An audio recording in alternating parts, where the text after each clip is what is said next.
Hey guys, what is welcome back to my YouTube channel. तो मैं हो चुका हूँ रेडी और आज है भुज के टाउन हॉल में संजय रावल सर का मोटिवेशन स्पीच। मतलब मोटिवेशन तो नहीं है पर अपने कैरियर के ऊपर गाइडेंस का उनका प्रोग्राम रखा हुआ है। तो वो प्रोग्राम 9:30 बजे चालू होएगा। तो अभी बजे है 9, तो आधा घंटा है, हम निकलते हैं। तो चलो चलते हैं।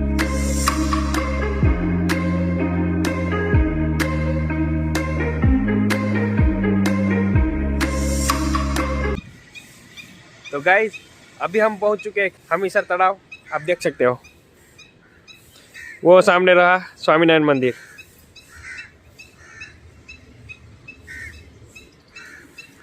तो अभी हम जल्दी पहुंचते हैं टाउन हॉल।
तो गाइस अभी तो संजय रावल सर नहीं आए और ये जो बोल रहे हैं वो है मैं शाहिद।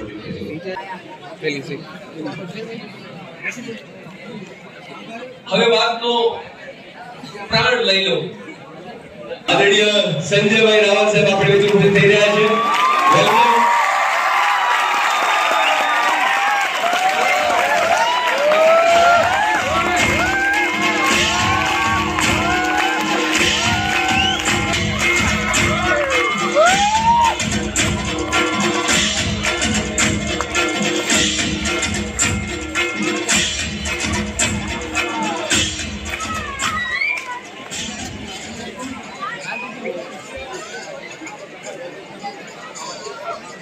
વાહ એવું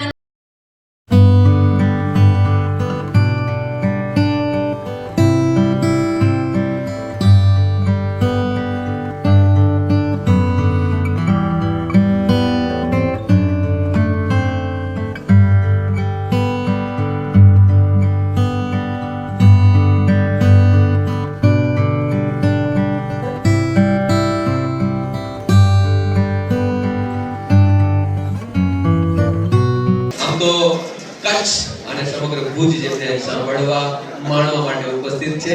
હજારો ને લાખો વિદ્યાર્થીઓને પ્રેરણા સ્ત્રોત અને માય ફેવરિટ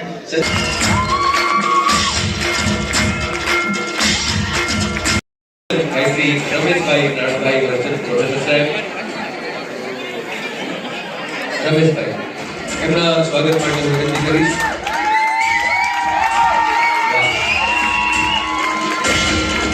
એમની પાસે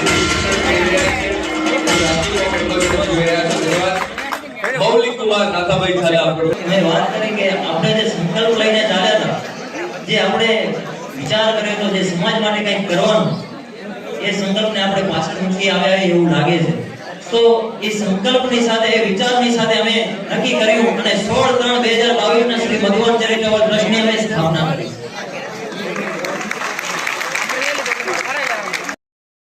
વિદ્યાર્થીઓના સ્વપ્નોને એક નવી દિશા આપી છે। અનેક વિદ્યાર્થીને આત્મહત્યા કરતા અટકાવ્યા છે। સાહેબ 2000 થી વધુ કાર્યક્રમો દેશ વિદેશમાં મફત કર્યા છે અને અનેક યુવાનો માટે પ્રેરણા સ્ત્રોત વન ઓફ માય ફેવરિટ ગુજરાતનું ગૌરવ સંજયભાઈ રાવલ સાહેબ।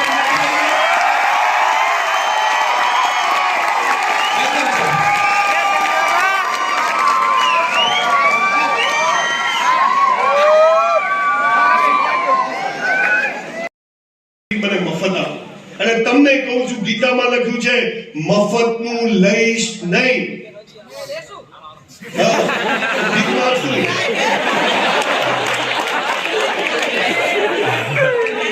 સવાલ શું છે દીકરા દીકરીઓ, તમે કોમર્સમાં ભણો છો ને, કોમર્સમાં એક વાક્ય આવે છે, આવે તે ઉધારો જાય તે જમા કરો.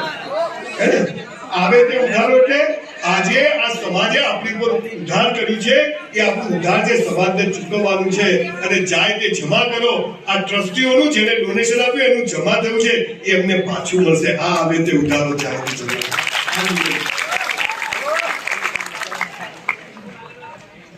1984 માં મારું 12મું થયું. ખાલી 12મું જ થયું. મેં સાયન્સ રાખ્યું, મેં તો ડોક્ટર થઈ ગયું, ગરીબી દૂર થઈ જાય. હું સૌથી હોશિયાર 200 માંથી 20 માં અને 20 માંથી ટોપ 3 માં હું. ઉપર જે 2-3 છોકરાઓ કમેન્ટ્સ કરે છે ને અહીંયા સ્ટેજ પર,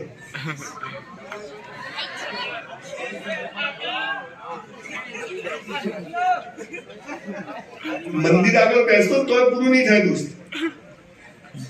આ બધા લોકો ગાના નથી, 2-3 લાખ રૂપિયા તમારા માટે ખર્ચ્યા છે. જ્યાં તાળી મારે સિસોટી મારજો, પણ જ્યાં જરૂર હોય ત્યાં. 1984 માં હું 12મા ધોરણમાં હતો, સૌથી હોશિયાર વિદ્યાર્થી. 200 માંથી 20 માં અને 20 માંથી ટોપ 3 માં બધું ભૂખી માર્યું. એને સોડિયમ કે પોટેશિયમ NH ફોર HF એજીસી પર એજીમર કે સુપર સીએલ પર સાયન્સ में थीटा cos में थीटा tan में थीटा. પરીક્ષા આપી, મારા રિઝલ્ટ આવ્યું. મારા 20 મિત્રોમાંથી 19 મિત્રો મેડિકલમાં ગયા. સંજય રાવલને 54%. Cheque return. હવે એ દિવસે મરી જવા સિવાય, ડિપ્રેશનમાં આવવા સિવાય મારી પાસે કોઈ રસ્તો નહોતો કે મારા બાપાએ દેવું કરીને ભણાયેલો. એમની આવક 5000, મારી ટ્યુશન ફીસ 60,000. પણ મિત્રો, હવે તમને મહત્વની વાત કરું છું. ક્યાં ગીતા, ક્યાં કૃષ્ણ ભગવાન કામ આવે છે તમે જુઓ. 1984 માં બધી મહેનત, બધું આવડતું હતું, બધું સરસ કરવા છતાં પણ 54% કેમ આવ્યા? કે ધોરણ 12 પછી નો મેડિકલ, એન્જિનિયરિંગ, બીએસસી, બીકોમ, 1 વર્ષની મિલિટરી ટ્રેનિંગ.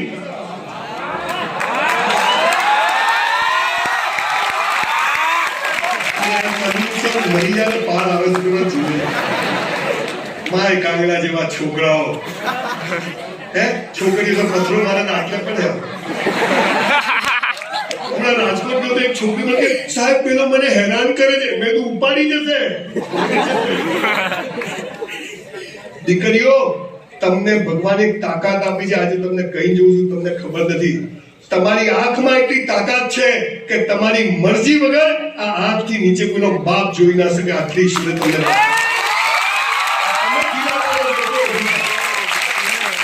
અને પછી 35 ટુકડા સુધી પહોંચી જાય તમારે. દીકરા દીકરીઓ, શૈક્ષણિક કારકિર્દી મારો વિષય નથી. મને લોકો ગમે તે કે મારે જે બોલવું એ જ બોલું. ચાલ બીજી વાર ના બોલાવતા આપણો ક્યાં ધંધો છે. પણ દીકરા દીકરીઓ, મને આ દેશ માટે ગૌરવ છે. સ્વામી વિવેકાનંદ મારો આદર્શ છે. કૃષ્ણ મારી સૌથી પ્રિય વ્યક્તિ, અને જેટલા ભગવાન એમાં સૌથી પ્રિય મારો કૃષ્ણ છે. અને એને મને જે વાત કરી, અને એના કારણે મારી ગરીબીમાંથી આજે હું અહીંયા પહોંચ્યો છું. અને એ વાત હું તમને કહેવા છું. પૂછતું જ નથી મન તો કોઈ. તને નહીં હુજે, કદી નહીં હુજે. બહુ નાનપણમાં પાંડુરંગ શાસ્ત્રીને સાંભળ્યા છે. બહુ નાનપણમાં ડોંગરેજી મહારાજને સાંભળ્યા છે. બહુ નાનપણમાં શંભુ મહારાજને સાંભળ્યા. યુવાનીમાં મોરારી બાપુને સાંભળ્યા છે. દીકરા દીકરીઓ, આ ઉંમરે સત્સંગમાં જાઓ, સાધુ સંતોને સાંભળો. ધોળા થઈ જાય પછી સુધરવાનો કોઈ મતલબ નથી. આ ઉંમરમાં જાઓ. જેવા તમે અહીંયા આવ્યા છે એવા ત્યાં જાઓ. મારા મા બાપે અમને એક વાત નાનપણમાં કહી હતી મને કે બેટા, સંસ્કાર હશે ને તો પૈસો તો જખ મારીને આવશે, પણ સંસ્કાર નહીં હોય તો હશે પણ જતું રહેશે. આ સૌથી પાયા. પણ હું છોકરા છોકરીની ફ્રીડમનો વિરોધી નથી. મસ્ત જીવવાનું, ટોપ જીવવાનું મારો તો એક જ ઉસૂલ છે. મોત સારું કાલ આવતું હોય તો આજ આવે. જીવવું તો ફટથી જીવવું.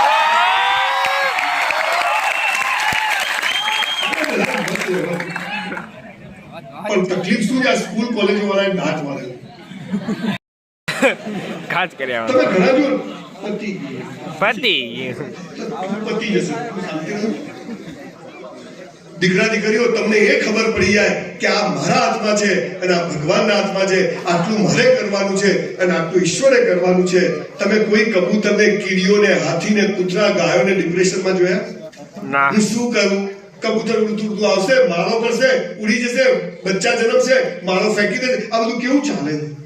હે જંગલમાં હાથીઓ, જીરાફ, ચિમ્પાન્ઝી, બધા પ્રાણીઓ કૂદે, મગરો, આ બધું ચાલે છે તો આપણે ચાલશું. પણ આપણને કૂતરા કઈડાયા છે.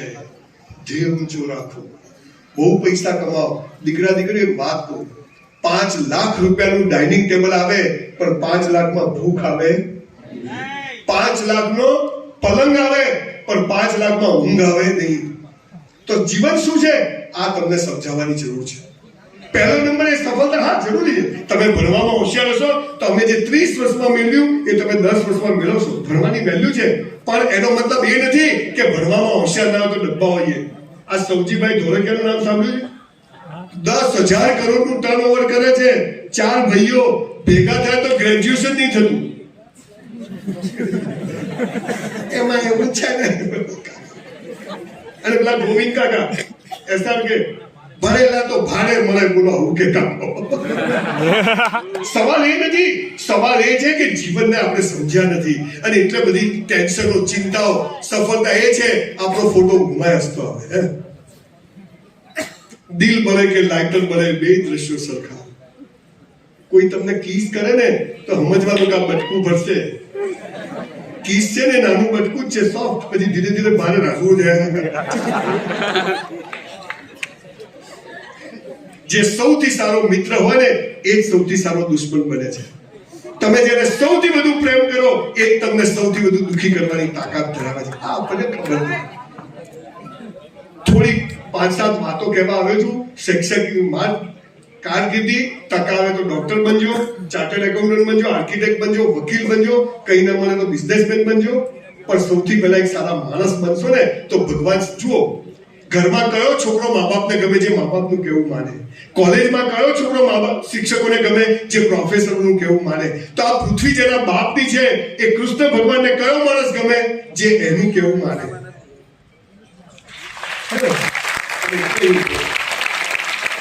આપણે દરેક ધર્મ, સનાતન ધર્મ શું કહે છે? સૌનો સ્વીકાર. કુરાને શરીફમાં મોહમ્મદ પૈગંબર સાહેબ એમ કહે છે કે હું ઈશ્વરનો મેસેન્જર છું. શું છું? સંદેશાવાહક છું. મને જે અલ્લાહે કીધું એ હું તમને કહું છું. બહુ સરસ કુરાને શરીફ પર વાંચો. જીસસ ક્રાઇસ્ટ બાઇબલમાં એમ કહે છે હું ઈશ્વરનું સંતાન છું, ઈશ્વરનો દીકરો છું. મારો કૃષ્ણ ભગવાન એક જ કહે કે હું ભગવાન છું, મારા શરણે આવજો. બધું છોડી સર્વ ધર્મ પરિત્રાણ, મને છોડીને મારી પાસે. તો મારી પાસે આવો મતલબ એના રસ્તે ચાલ.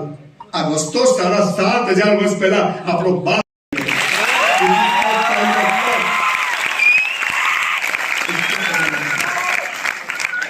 તમે ચાહો છો કે મધુબન ટ્રસ્ટ મને ફરીથી કોઈ વાર અહીંયા આગળ બોલાવે કોઈ બીજા વિષય પર? તમે ચાહો છો? આપું છું કે વર્ષમાં એક પ્રોગ્રામ ફ્રીમાં કરવા આવીશ આજ પછી.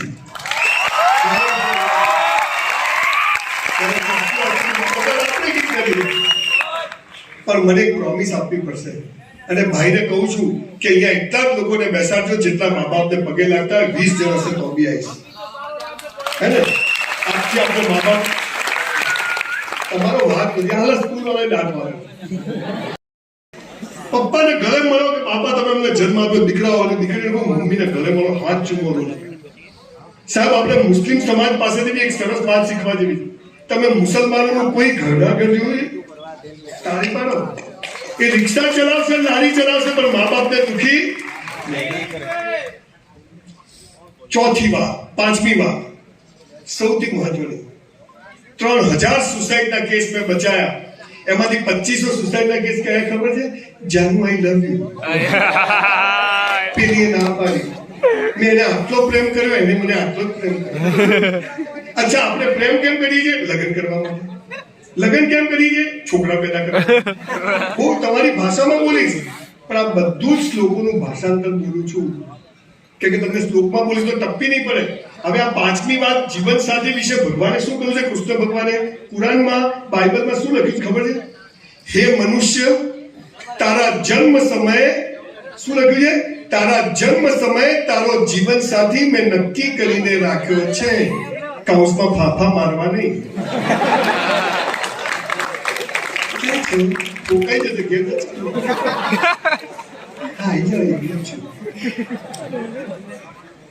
દીકરા દીકરીઓ તમને મા બાપ નક્કી કરવાનો અધિકાર છે. તમને ભાઈ બહેન નક્કી કરવાનો અધિકાર છે, તો તમને જીવન સાથી પણ નક્કી કરવાનો અધિકાર ઈશ્વરે આપ્યો. ત્યાં મારો તો ઇનામ મળે. તો બધે વચોવચથી તો રાજાએ પૂછ્યું કોણે કર્યું? તો કે સાહેબ એક ગાડો છે. તો કે બોલાવો. તે ગાડો શું છે? કે આ ત્યાં કર્યું ડાબા હાથથી. આમ કરું તો વચ્ચોવચ રાજા કે કરીને બતાવો, 1 લાખ ઇનામ. પણ વચ્ચે નહીં આવે તો માથું કાપી કાઢી. તો કે કાપી કાઢશે. બધા બોર્ડ મૂક્યું, બધા આમ જોવે, એક બાજુ 1 લાખ, એક બાજુ તલવાર. એટલે ગાડાએ શું કર્યું ખબર છે?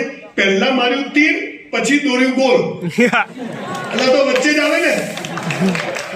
દીકરાઓ પહેલા લગ્ન કરી લેવાના, પછી પ્રેમ કરવાનો. આ પહેલા પ્રેમ કરી લગ્ન કરવા જાવ ને વચ્ચે નહીં આવે. કેમ ફોન ના કર્યો, કેમ આવી તેલ લેવા ના આવી, બોલો. અને એમાંય દીકરા દીકરીઓ, તમારો કોઈ ફ્રેન્ડ હોય જેની જોડે સો કોલ પ્રેમ થયો હોય અને એ જો તમારો મોબાઈલ જોવા માંગે ને તો રાખડી બંધાઈ દેજો. કે જ્યાં વિશ્વાસ ના હોય ત્યાં સંબંધ થાય. અરે યાર ના પડો, બધા ચક્કરોમાં થઈ જશે. મારી કોલેજમાં એક છોકરી એટલી સરસ હતી, બ્યુટીફુલ હતી, મને બહુ ગમતી. તો મારી સામે જોવે જ નહીં. હું આમ તેલ બેલ લગાવી ચપ્પટ જોઉં એકદમ મસ્ત. મારી બા એટલું તેલ લગાવી એથી રેલા ઉતર્યો. અને એક વાર ફેલાયેલો ના હોવો જોઈએ. મારી બા કે જેવા ગયા એવા જ પાછા આવવાનું. હા, બટન સુકી જાય ચાલે. એકવાર પ્રવાસ ગયા અને તારંગા ગયા અને બસમાં ચડવા ગયા, મારો હાથ એને મળી ગયો. છોકરી કે દેખતો નથી, માપમાં રહેજે. આમાં શું માપ? પણ હતી સરસ એકદમ. બસમાં બેઠા તો મારું ધ્યાન ત્યાં જ જાય. ત્યાં જોઈ પેલી છોકરી આમ કરે. બધું પતી ગયું. તારંગાજી આયા, પાલનપુર આયા, બસમાંથી ઉતર્યા, ઘરે આયા. મારા બાપુજી કે તારી સગાઈ કરતા. સલમાન ખાન કી સગાઈ બતાયા નહીં. સવારે મારા ભાભી મને છોકરી જોવા લઈ ગયા. એક જણના ઘરે જઈને બેઠા. અહીંયા તો ધક ધક ધક ધક. અને સામેથી બારણું ખુલ્યું, પેલી તારંગા વાળી આવી, પાણી લઈ ગઈ.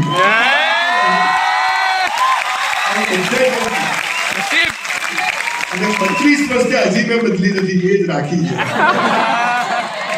દીકરા દીકરીઓ, લગ્ન એટલે શું ખબર છે? તું જેવી હતી, જેવી છે, જેવી હોઈશ. તું જેવો હતો, જેવો છે, જેવો હોઈશ. આપણે સાથે છીએ અને લગ્ન કહેવાય, બાકી વેપાર કહેવાય. મા બાપ બદલી શકાય, ભાઈ બહેન બદલી શકાય, તો જીવન સાથી પણ બદલી શકાય નહીં. આ મારી સનાતન સંસ્કૃતિની તાકાત. અને જો બદલ્યું તો બીજા જન્મમાં એ જ મળશે. કેમ કે પેલા ઝઘડા તો પતાવવા પડે ને. બાકી હોય એટલે બીજા જન્મમાં જો સારું જોઈતું તો ત્યાં તો જાનુ આઈ લવ યુ. દીકરા દીકરીઓ, છોકરા છોકરીઓ સાથે હરો ફરો, સ્વતંત્રતાનો વિરોધી નથી. પણ આપણને આપણી મર્યાદાઓ ખબર હોય. અને છોકરાઓને કહું છું કે આપણું પુરુષ હોવાનું સૌ. એકવાર જોરદાર તાળીઓ આપણે સંજયભાઈ.